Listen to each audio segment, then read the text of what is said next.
the Chinese are collecting data of the American people. This is so okay. What about Facebook, Meta, Instagram, Google? How about data collection and censorship of the American people? Why aren't you doing anything about that? You see so much pearl clutching about TikTok. Oh, it's so terrible. We're preying on people with technology. What about American companies that are doing that? And by the way, passing our information to China. I remember saying this point to people, and they'd say, "Well, this is two different things." Like, come on, if we can at least do some good things, do some good things. No, not getting it. Okay, stop being so simple-minded. You have to look at the whole picture. Very important. We didn't pull out of Afghanistan because Biden cares about your sons and daughters. We pulled out of Afghanistan, in my personal opinion, because they have an incredible resource. What's the one for in batteries? Not uranium.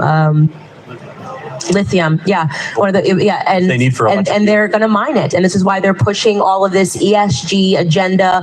It is so much more Machiavellian, like I said, and I don't find your sentiment, what you're talking about, to be socialist at all. By the way, the question that you asked, at least, it's a major problem, and the only way that we're going to fix it is to disempower people in DC, and that is something that people on the left and the right should be agreeing and coming together on. So can I just ask you a quick question?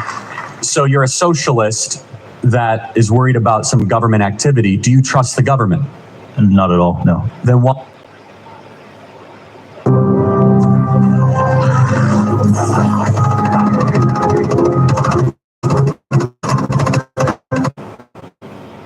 Then why are you a socialist?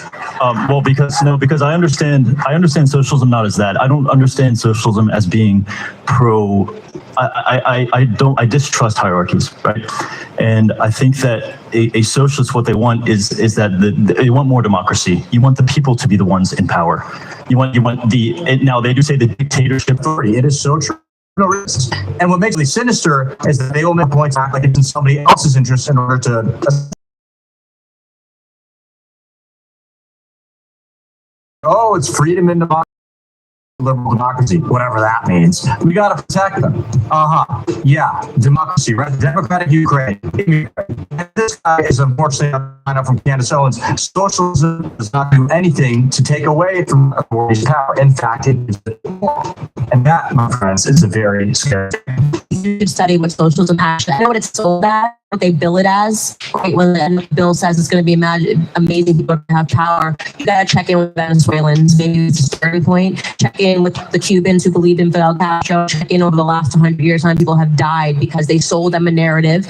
And what really happened was the government then seized all the power from people, promised they would redistribute it, but it isn't what happened. The average Venezuelan citizen has lost something like 23 pounds. It kills every single time. So you're probably someone that has a really big heart and you actually believe the government has too much power. And so you believe it when people like AOC say, we're going to return power to the people. It's not what she's doing. She's fighting for government to grow until it becomes so insurmountable that you are rendered powerless and the individual is rendered powerless. That's what socialism actually is, not what it's billed as. But thank you so much for your question. I really appreciate you being here. Thank you so much.